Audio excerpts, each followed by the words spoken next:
Ang malupit na isihi na si Ichen ay nagpilit sa kanyang asawang si Ruan Shuki na mag-donate ng bato sa masamang babaeng si Zongking dahil sa mga salita nito. Ngunit hindi niya inasahan na si Shuki ay buntis sa kanilang anak at handa nang umalis. Si Ichen, na ang puso ay tila nasusunog, ay nagtungo sa lugar kung saan sila nagkaroon ng tipanan ni Shuki upang sundan ito. Ngunit sa sandaling iyon, ang babaeng akala niyang patay na ay biglang lumitaw sa kanyang harapan na buo at sa tabi niya ay walang iba kundi ang kanyang matalik na kaibigan. Sumumpa si Ichen na kahit anong halaga pa ang kailangan niyang bayaran, babawiin niya ang puso ni Shuki. Iyan ang kasalukuyang ginagawang nobela ni Litong na pinamagatang bawiin ang lumang relasyon.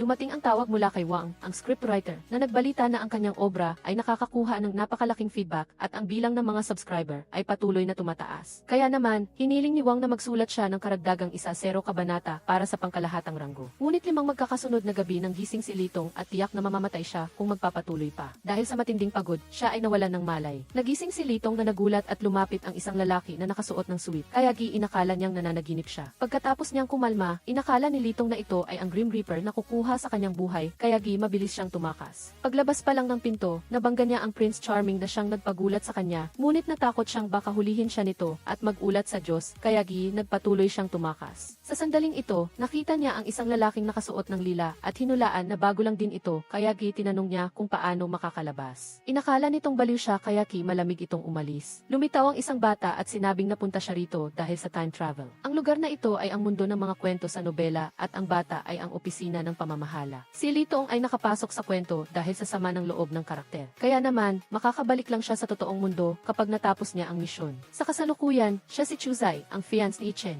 Sa araw ng kasalan, nalason siya ng isang misteryosong tao, kaya hindi niya makontrol ang sarili. Nang oras na iyon, ang mabait at inosenteng bida na si Ruan Shuki ay hindi natiis na makita siyang naghihirap kaya inialay ang sarili. Si Chuzai ay iniwan sa mismong gabi ng kasal at mula noon, naging allergic siya sa lahat ng iba pang tao, hanggang sa namatay siyang puno ng hinanakit. Dahil dito, ang salarin na siya ay kailangang tuparin ang huling hiling ng supporting character na ito. Ang misyon na ibinigay ay napakasimple, umibig lang. Ngunit naisip bigla ni Litong na dahil siya ay may makakain at may inom at may amati ina, ayaw na niyang bumalik. Nagtatakbo si Chuzai sa lahat ng dako upang maghanap ng daan palabas at saktong dumaan si Ichen, kaya hinila niya ito. Inakala niyang isa itong tagahanga kaya sinabihan niya si Shuki na bigyan siya ng litrato at ipinaliwanag na ikakasal na siya, kaya ayaw niyang makipag-ugnayan sa ibang babae. Ngunit agad niyang nalaman mula kay Shuki na ang babaeng nasa harapan niya ay si Chuzai, ang kanyang mapapangasawa. Tiningnan ni Chuzai ang gwapong mukha nito at nalungkot para sa kanya dahil wala siyang kahit anong sexual na pagnanasa. Nang marinig niyang gusto ni Chuzai na kanselahin ang kasal, agad siyang hinila ni Ichen. Itinulak niya si Ichen palabas habang siya naman ay nawala ng malay dahil sa pagkabago. Agad nagpatawag si Ichen ng emergency dahil ayaw niyang masaktan ang kanyang babae. Nagising si Chuzai na nagulat at nakita ang sarili sa isang marangyang villa kasama ang nag-aalalang mga magulang. Nang banggitin nilang muling gaganapin ang kasal sa ibang araw, mariin siyang tumutol na hindi siya magpapakasal. Ngunit bago iyon, inihanda na ng opisina ng pamamahala ang 4 na target na pwedeng ibigin para kay Chuzai. Ang una ay ang lalaking bida, si Ichen, ang AC ng Gyu Group. Ang pangalawa ay ang top designer ng Gyu Group na si Luke Xingzi. Ang ikatlong target ay ang nakababatang kapatid ng masamang supporting actress na si Zongking na si Zongyi, ang lalaking hinahangaan ng lahat. Ang huli ay ang matalik na kaibigan mula pagkabata na si Jiang Hen. Kapag nagmahalan ng totoo ang isa sa kanila at sinabi niya ang linyang mahal kita, babalik siya sa realidad at matatapos ang misyon sa loob ng 3 buwan. Inakala ni Chuzai na matatapos na rin ang problema kapag nakansela niya ang kasal kay Ichen, ngunit dumating ito. Sa loob ng silid, siniraan niya ito bilang isang taong malungkot at mapanlinlang. Nang marinig ito ng kanyang ina, nagplano itong kanselahin ang kasal. Ngunit sinabi niya na si Ichen mismo ang kakansela dahil may sarili na itong kapares. Nakatayo sa labas, hindi maintindihan ni Ichen ang nangyayari kaya sumugod siya upang kumpirmahin.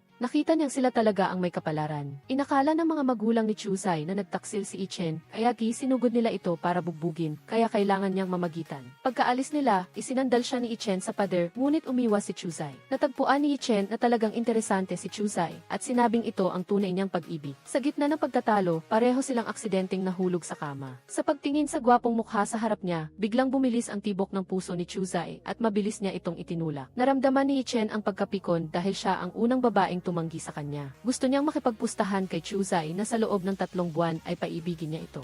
Si Chuzai ay lumingon at kinagat si Ichen, ngunit hindi ito nagalit, bagkus ay naramdaman niyang talagang interesante siya. Pagbalik, sinabihan niya si Xiaolai na maghanda ng isang kontrata ng pustahan para sa pag-ibig. Sa sandaling ito, nagdala ang kanyang ina ng isa pang lalaki, ngunit pag sila'y pa lang ni Chuzai ay isinara na niya agad ang pinto. Natukoy niyang ito ang taong nakita niya sa hotel. Nakita ni Chuzai si Jiang Heng bilang isang banayad na tao na angkop na maging second lead, kaya sinabi niya sa sarili na kailangan niyang lumayo dahil ang ganitong uri ng tao ay madaling makapagpaibig sa iba. Nang binuksan niya ang pinto, nagulat siya nang makita na puno ng mga lalaki ang loob. Narinig ni Jiang Heng mula sa ina ni Chuzai na gusto niya ang mga gwapong lalaki, kaya espesyal niyang inihanda ang regalong ito upang Chuzai ay gumaling sa sakit ng pag-ibig. Ngunit sa sandaling ito, galit siyang bumalik at sinabihan si Jiang Heng na lumayo sa kanya ng 1-0 hakbang. Sa kanyang imahinasyon, kapag lumapit ito ay matutumba at kapag natumba ay maghahalikan na siyang nagpagulo kay Jiang Heng. Nang makita niyang gusto ni Chuzai ay kunin ang tasa sa itaas, nagplano siyang tulungan siya, ngunit itinulak siya nito. Pagkatapos, nagdala siya ng silya at umakyat upang kumuha, ngunit sa kasamaang palad, nadulas siya at nahulog. Nasalo siya ni Jiang Heng at umikot sila, tulad ng sa kanyang imahinasyon. Nang tumigil sila, dahil sa matinding pagkahilo, napadikit si Chuzai sa isang basag na piraso.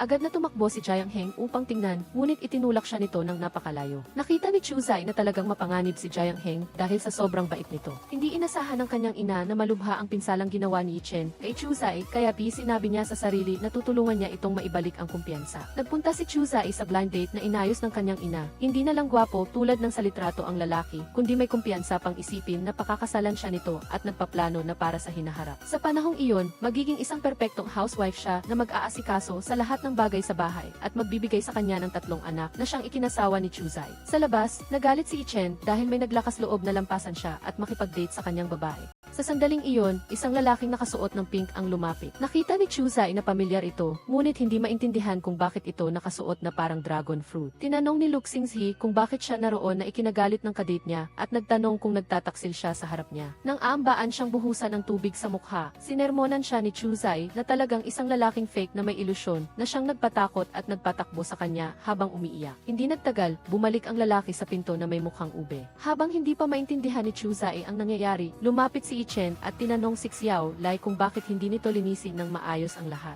Inilabas niya ang kontrata ng pag-ibig na nagsasabing kung hindi siya kikiligin sa loob ng 3 buwan ay palalayain na siya nito, ngunit kung hindi ay mapipilitan siyang pakasalan siya. Iginiit ni Chuzai na tiyak na mahahanap niya ang tunay na pag-ibig sa buhay nito. Nang tumanggi siyang pumirma, nagbanta si Ichen na papabugbog niya ang mga lalaking lalapit sa kanya tulad ng sa lalaki kanina na sinagot naman ni Chuzai ng mas maganda kung ganoon. Binalingan ni Ichen ang mga kamag-anak nito na nagpilit kay Chuzai na sumang-ayon, ngunit nagbigay siya ng kondisyon na kung makita ni Ichen ang kanyang tunay na pag-ibig sa loob ng panahong ito, mawawala ng bisa ang kontrata. Sinimula ni Chuzai ang pagpaplano upang hanapin si Ruan Shuki, ngunit palipat-lipat siya at naligaw. Ang mismong sandali na isang lalaki ay muling nagpakita, natakot siya at nagmamadaling itinulak siya palayo. Sa sandaling ito, isang babae at isang grupo ng mga nakaitim ang nagpakita. Naalala ni Xi ang plot na si Trong Disede ay sumunod kay Nguyen Isnam sa malaking gusali, ngunit hindi niya alam na siya ay isang eksperto sa paglalandi sa mga magagandang babae. Sumunod siya kay Gyang Bi sa loob, at sa likuran niya ay si Deep Tiris na patuloy na sumusunod sa kanila. Ipinadala ni Nguyen Isnam ang isang tao upang maglagay ng droga sa alak, at ang mga kamera sa paligid ay na-off. Ayon sa script, nang ininom na ni Trong Beauty ang alak, pumasok si Deep Tiris sa pamamagitan ng pagtulak ng pinto at kinuha ang baso ng alak upang iligtas ang dilat. Sa loob, si Trong Tisede ay maghahanda na sanang uminom ng alak nang may biglang sumugod, at ito ay si Gyang Bife na nagbalatayo bilang isang babae. Nang makita ito, inakala ni Nguyen Isnam na ito ang babaeng gusto niyang dalhin sa silid. Lumalabas na nagplano si ESE na gamitin si Gyang Bife upang akitin ang lalaking iyon habang ililigtas niya ang babae. Agad-agad, tumakbo si ESE upang pigilan si Trong Tisede at sinabi na nilagyan ng pampatulog ang alak. Pagkatapos nito, dinala ni ESE si Trong Tisede palayo at sumunod din si Gyang Bife. Si Nguyen Isnam ay binugbog at nagalit, naghahangad na imbestigahan kung sino ang naglakas loob na bugbugin siya. Ngunit ang mga kamera ay nahack na noon pa, kaya hindi niya matukoy kung sino ito. Pagkatapos maligtas, nakipagkaibigan si Trong Piede kay ESE. Upang hindi makialam si Trong Piede sa relasyon ni Nguyen Nisidi at Deep Pides, pinagpares ni ESE si Trong Piede kay Gyang Bi. Nasaksihan ni Deep Pidet ang lahat mula sa gilid, kaya nang umuwi si ESE, pinaalalahanan niya itong huwag lumapit kay Trong Piede dahil hindi ito simpleng tao. Nagtataka siya kung bakit kasama niya si Gyang Bi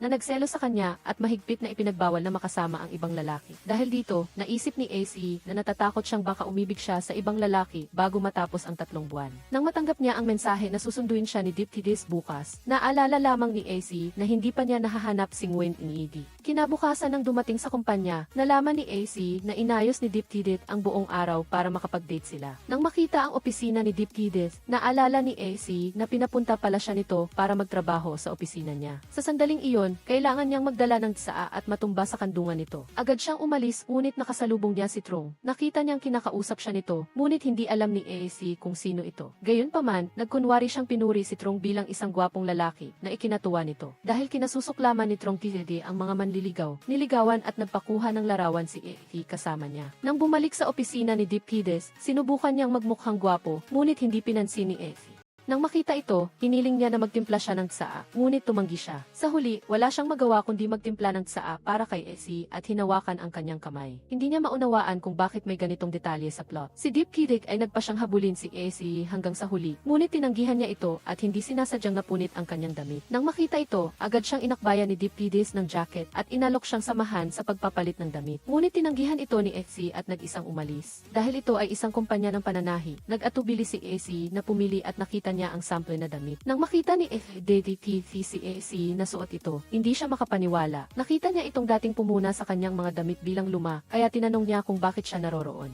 Inakala ni AC na ito ay isang pilitang eksena, kaya kinuha niya ang gunting upang putulin ang damit. Ngunit hindi niya alam na nakatulong ito kay FDDTs na magkaroon ng ideya upang mapaganda pa ang damit. Habang hindi alam kung paano haharapin ang dalawa, nakatanggap si Diptidis ng balita na may nagreklamo na kinopya nila ang produkto. Nang marinig ito, agad na inanyayahan ni Diptidis si FDDTs na lumabas upang mag-usap. Gusto ni FC na mabilis na hanapin si Nguyen ni AE. Ngunit paglabas niya ng pinto ay nakita niya si FDDTs. Sa takot na magdulot ng gulo si AFC, bumalik siya upang bantayan ito. Ngunit dahil sa gutom, nang makita niya si Gyang Di, sabay silang kumain. Dahil siya ang may akda ng kwento, alam na alam ni AC na si FDDD ay isang taong mahilig sa kalinisan. Ito ang dahilan kung bakit hindi niya matagalan ang amoy ng mga ordinaryong pagkain. Nakita ni FDDDs na pinupuna ang pagkain ng kainan at sinampal siya ng may-ari. Dahil nagkamali siyang pinuna ang pagkain bilang basura, nakuha ni FDDD ang atensyon ng lahat sa paligid. Nang tulungan ni FD si FDDs na lagyan ng gamot, nagkatinginan silang dalawa na nagdulot ng spark ng pag-ibig. Sa mismong sandali na ito, nakuha ni Nguyen ang atensyon ng lahat sa pamamagitan ng pagtuturo sa kanyang anak na babae. Hindi inaasahan ni AC na sa pamamagitan nito, makikita niya si Nguyen ni AE.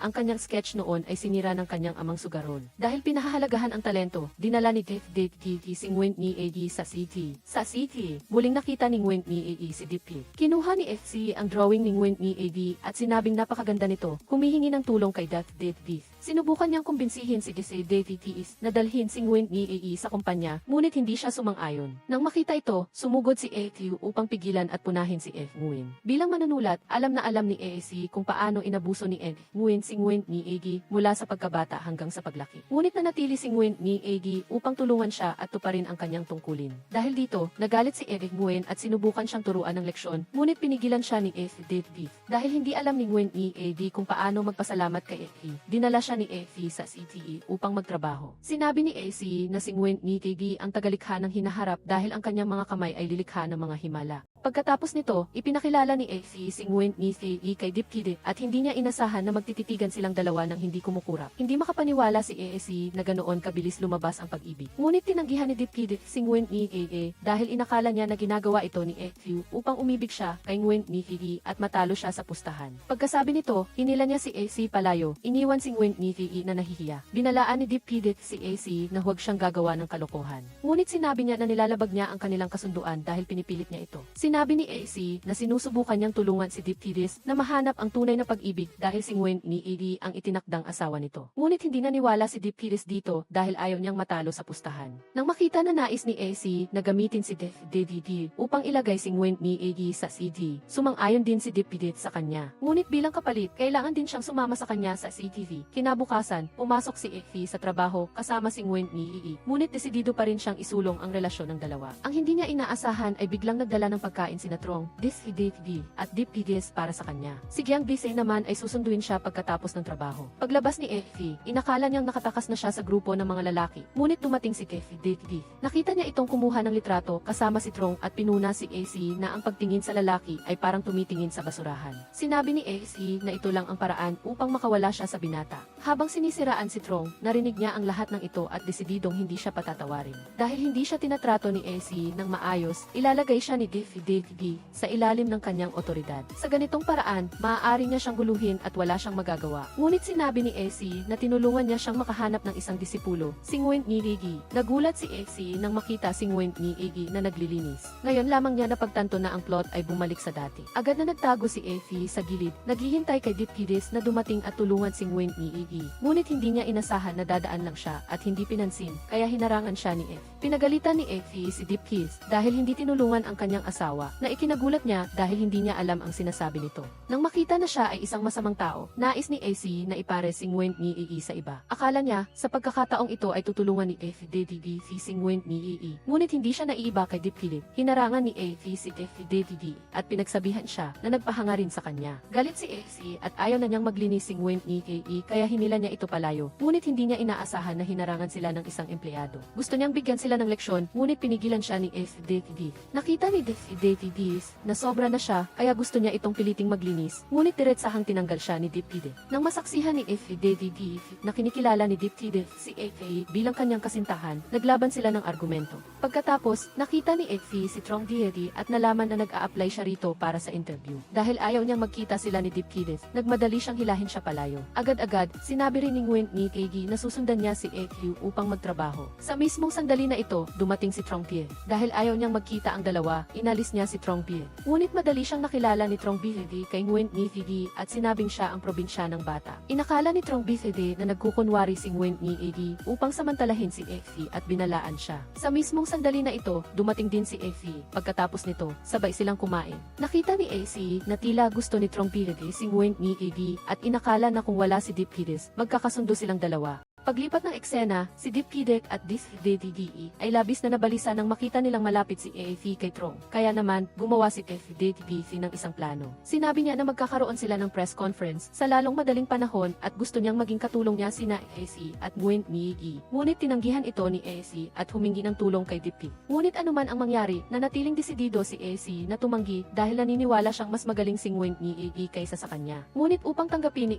Dipkides si Nguyen Ni Iggy bilang kasamahan niya, napilitan si AC na sumang-ayon na makasama niya. Nang balak ni AC na umuwi noong gabing iyon, nabangga niya si Dipkides. Gusto niyang mag-date silang dalawa. Kung tatanggihan ni FC ang imbitasyon, sisantihin niya si Nguyen Ni Iggy. Ngunit ang hindi inaasahan ni Ichen ay isinama pa ni Chuji si Shuke dahil hindi naman niya nilinaw kung ilan ang kasama. Nang umalis si Chuji para bumili, nakita niya ang dalawa na magkasama kaya lalo siyang umasa. Sunod, hahanapin ni Iruan si Shuki at tatakutin siya, samantalang si Ichen naman ang magiging bayani na magliligtas sa dalaga. Naniniwala siyang pagkatapos nito, magmamahalan na silang dalawa. Ngunit nang lumingon siya, umalis na si Ichen at iniwan lang si Shuki. Sa mismong sandaling ito, dumating din si Iruan at sinigawan lang si Shuki. Nakita ito ni Chuji at mabilis siyang lumapit para protektahan ang dalaga. Sinabi ni Chuji ang pinagtataguan ni Iruan kaya ito ay natakot. Binalaan niya si Iruan na kapag inulit niya ang pambubuli kay Shuki, tatawagin niya ang mga kolektor ng utang para hanapin ito. Nang matapos ang lahat, bumalik si Ichen at agad siyang pinagalitan ni Chuji.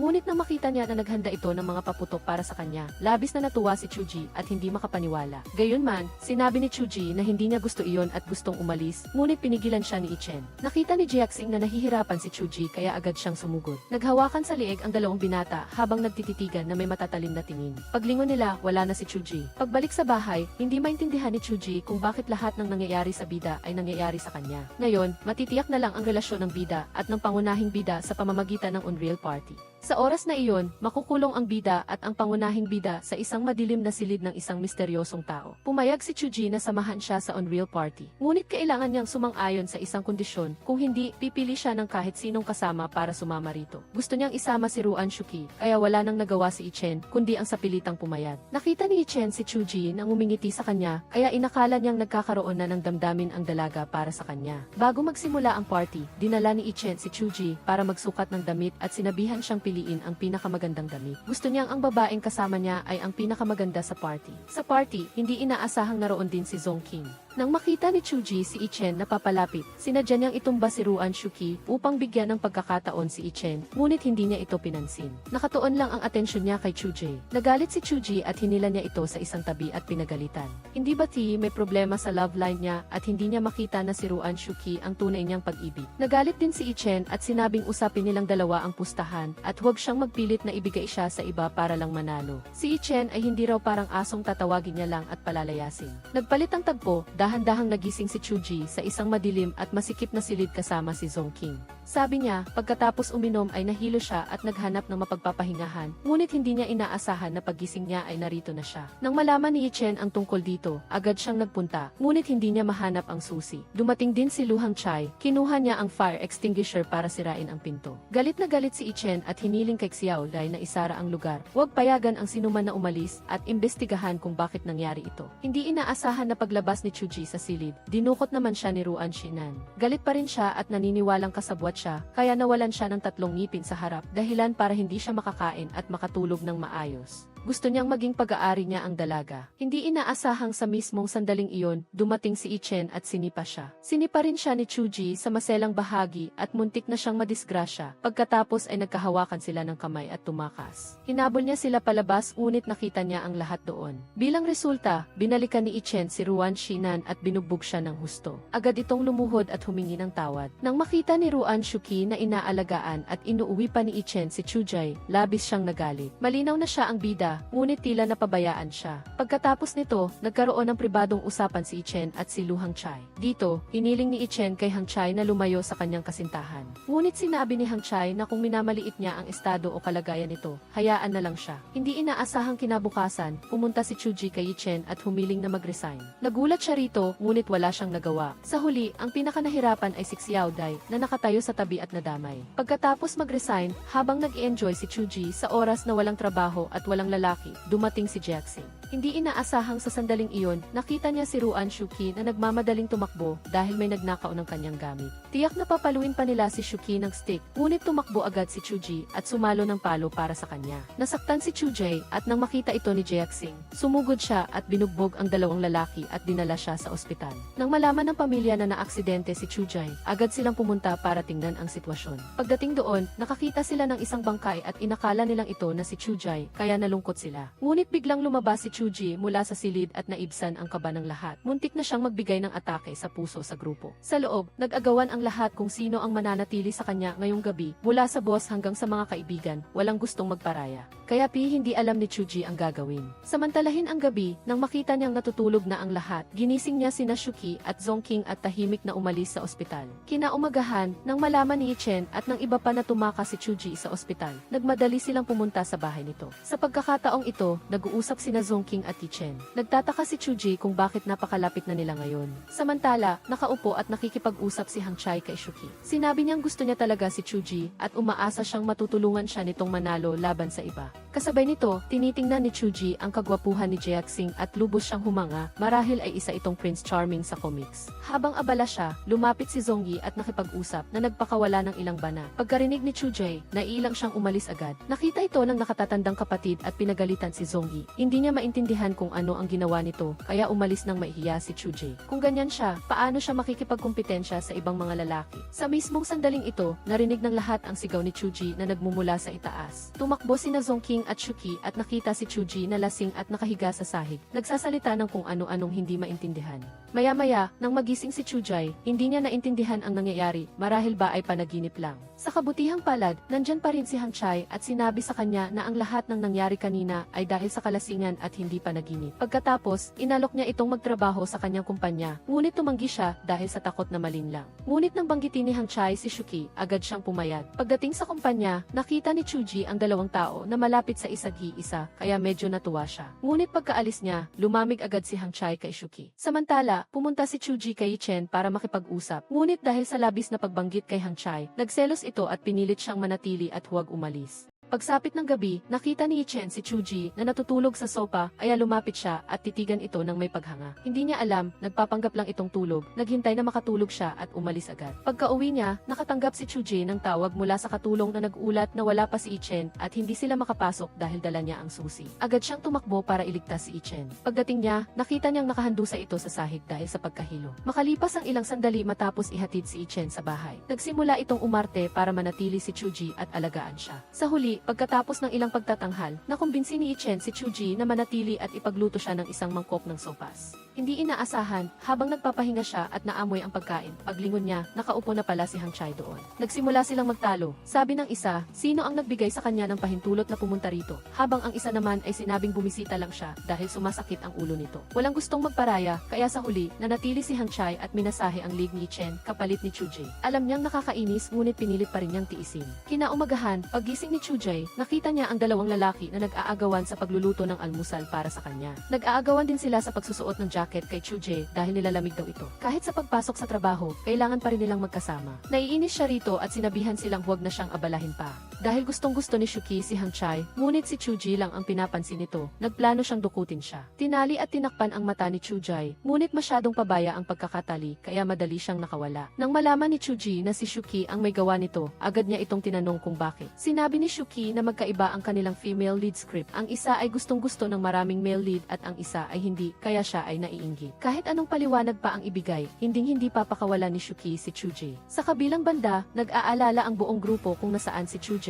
at biglang may naisip na pinaghihinalaan si Zongyi. Lahat ay nagtungo sa bahay ni Fei upang maghanap ng palatandaan at natuklasan nilang siya mismo ang kumidnap kay Effie. Mabuti na lang at may natitira pa siyang kabaitan at inakala lang na si Fei ay nag-ensayo kasama niya at hindi kumidnap. Pagkatapos, nag-usap sina Effie at Fei. Inamin ni AC na isa lang siyang kwento ng pag-ibig at hindi katulad ni Fei. Ayaw na niyang bumalik sa totoong mundo. Sinabi ni AC na maaari silang magtulungan. Nang marinig iyon ni Fei, gamit ang kanyang karera, matutulungan niya si AC na maging dalaga kaagad. Dinala niya si FQ upang magbago at maging isang mapanlinlang na bida. Ngunit, sino ang mag-aakala na pagdating sa kumpanya, walang mapanlinlang na nakita, tanging problema lamang dahil nadapa siya dahil sa suot na high heels. Agad siyang binuhat ni Dipides pabalik sa silid upang gamutin ang kanyang sugat. Ngunit, nang makita niya ang pagpasok ng assistant, nagsimulang umarte si AC na para bang nabiktima siya at nadapa upang mag-inarte at sa huli ay nagtagumpay na lokohin si Dipides na umalis. Nag-aatubili siyang bumalik sa opisina ni FDDD at nagsimulang umarte ayon sa susunod na plano at nagtagumpay rin siya nang hindi nalalayo sa naunang sitwasyon. Pagkaraan ng ilang sandali, nakatanggap si EAC ng mensahe mula sa dalawang lalaki na nag-iimbita sa kanya na lumabas para sa isang kagyat na bagay. Sa sandaling iyon, pumasok si Trong at sinabihan siya ni Tai na subukan muna ito sa kanya bago pumunta upang makipagkita sa kanila. Ngunit sa huli, umalis si Trong sa takot. Pagkatapos ng ilang sandali, naganap ang malaking date at naroon ang lahat, ngunit hindi alam kung anong uri ng pagkain iyon dahil kinailangan nilang takpan ang kanilang ilong. Lumalabas na plano pala iyon ni Fei upang takutin ang lahat ng bida na lalaki kay EAC. Ngunit, sino ang mag-aakala na ang mga pagkain iyon ay napagdesisyonan ng bawat isa na tikman ng kaunti? At ang inakalang hindi masarap ay hindi pala inaasahang napakasarap. Sa pagkakita na ito ay isang magandang pagkakataon, agad na humingi ng tulong si Davies kay Fei para sa isang bagay. Pagkatapos kumain, sabay-sabay silang nagpalit ng damit at naghanda para lumangoy. Nang makita si EAC na lumabas, bawat lalaki ay gustong lumapit sa bida na babae upang umamin ng kanilang damdamin. Una si Davies, pagkatapos ay si Dipides at nag-aaway silang dalawa na parang nagdidigma at walang gustong magbigay.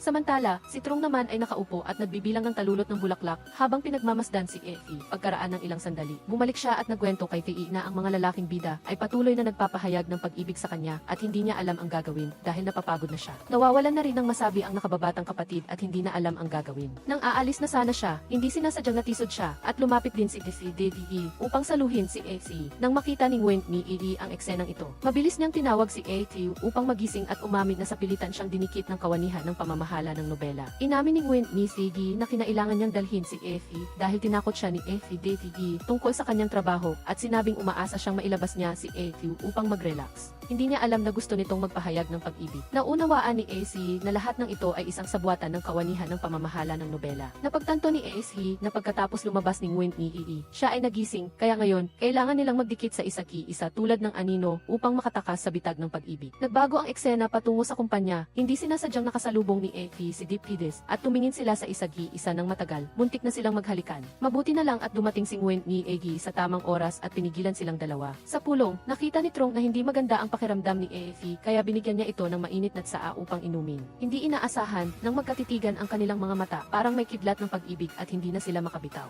Ang akala niya ay mas madali itong harapin dahil hindi pa siya nagpapahayag ng pag-ibig. Nang bumalik sina Bise, DDD at Nguyen Ni, nakita nila ang eksenang ito na nagdulot ng labis na pagkapahiya sa kanila. Sa kabilang banda, si Deep Kid ay nagsimulang magselos nang malaman niyang sina Effie at Nguyen Ni ay sasama kay Direktor Viku upang maghanap ng inspirasyon. Inutusan niya ang kanyang subordinate na mag-book ng dalawang magkahiwalay na tiket para sa kanya at kay Effie upang paghiwalayin sila. Hindi inaasahan, pagkatapos maglakbay patungo sa hotel, nag-book sila ng kwarto, ngunit iisa na lang ang natitira. Habang nakatayo silang tulala, dumating si Nguyen Ni at Difdifki. Si Effie ay nakatayo sa pagitan ng dalawang lalaking Diyos at napanganga na lang siya at hindi makapagsalita. Mabuti na lang at naroon si Nguyen Ni sa tabi niya at nagpaalala kaya siya nagising. Ang resulta, ang dalawang Diyos na lalaki ay kailangang manatili sa isang kwarto, habang sina Effie at Tei ay nasa kabilang kwarto. Napagtanto ni Effie na sa tuwing titingin siya sa mata ng isang tao, kusa siyang mahuhulog sa pag-ibig, kaya kailangan lang niyang huwag nang tumingin pa. Ang pinakamahalagang bagay ngayon ay matapos lang ni Nguyen Ni ang misyon. Kinabukasan, biglang nagkasakit ng malubha si Effie, marahil ay dahil sa sipon mula sa swimming pool. Sinabi niya na huwag lumapit ang dalawang lalaki, ngunit sa huli ay nahimatay siya sa bisig ng Deep Kid. Sina Nguyen Ni ay itinalaga na lumabas kasama si Effie upang ipagpatuloy ang trabaho, habang si Deep Kid ay nanatili upang alagaan si Effie. Kahit alam na niya ang paraan upang harapin ito, hindi pa rin niya maiwasang maantig sa mga ginawa ni Deep Kid para sa kanya. Maingat pa siyang sinubuan nito ng lugaw. Ngunit sa huli, nag-self-brainwash si Effie at inakala na tiyak na ginagawa ito ng kawanihan ng pamamahala ng nobela upang i-brainwash siya. Pagkabalik sa kumpanya, natuklasan ni Thai na nawawala ang kanyang design draft. Sa sandaling ito, ipinagmamalaki ng lalaking may 2-block hair ang kanyang sariling disenyo. Agad na nakita ni Effie na kay Nguyen Ni iyon, ngunit walang naniwala sa kanya. Pagkatapos, tinawag ang lahat sa opisina ni Deep Kid dahil walang ebidensya, hindi mapatunayan na ninakaw niya ang design draft ni Nguyen Ni. Wala nang ibang paraan, kaya kinailangan nilang maghanap ni Effie sa basurahan para makahanap ng draft upang patunayan. Si DTBE at Trong ay dumating din upang tulungan silang maghanap at sa huli ay natagpuan din nila. Sa kabilang banda, pinagalitan si Trong ng kanyang ate dahil hindi niya mapatalsik si Nguyen Ni sa Deep Group. Ang isang maliit na bagay ay hindi niya magawa at kinailangan pa niyang kumilos ng mag-isa. Kinabukasan, tinawag si Effie ni DTBE sa rooftop at hindi man lang siya naglakas loob na imulat ang kanyang mga mata upang tingnan ang mukha nito. Inakala ni DTBE na hindi niya kailangang iwasan siya ng ganoon dahil sa katunayan, ayaw lang niyang magpatalo kay Deep Kid at wala siyang anumang intensyon sa kanya. Nang marinig ito ni Effie, gumaan ang kanyang loob at inakala niyang hindi na niya kailangang mag-alala dahil isa lamang itong laro at wala siyang ibigin. Si DTBE ay mukhang masaya sa labas, ngunit mas nasaktan siya sa loob. Agad na nakita ni Effie ang kawani ng kawanihan ng pamamahala ng nobela. Nagalit sila sa kanyang pagkasira sa lahat ng love lines ng mga pangunahing tauhan. Sinubukan niyang iwasan ang misyon ng pag-ibig. Kaya naman, kinailangan nilang gamitin ang mas mababang taktika na dahilan kung bakit hindi na siya naglakas loob na harapin ang ibang tao. Pinaalalahanan siya ng batang babae na mayroon na lamang siyang 30 araw upang tapusin ang misyon, ngunit hindi siya nag-abala. Sa pagkakataong ito, tapos na ang kalihim at ipinahayag na karamihan sa mga designer ng kumpanya ay nagbitiw na. Sa loob ng kalahating buwan, gaganapin ang paglulunsad ng bagong produkto. Ang design draft ni Nguyen Ni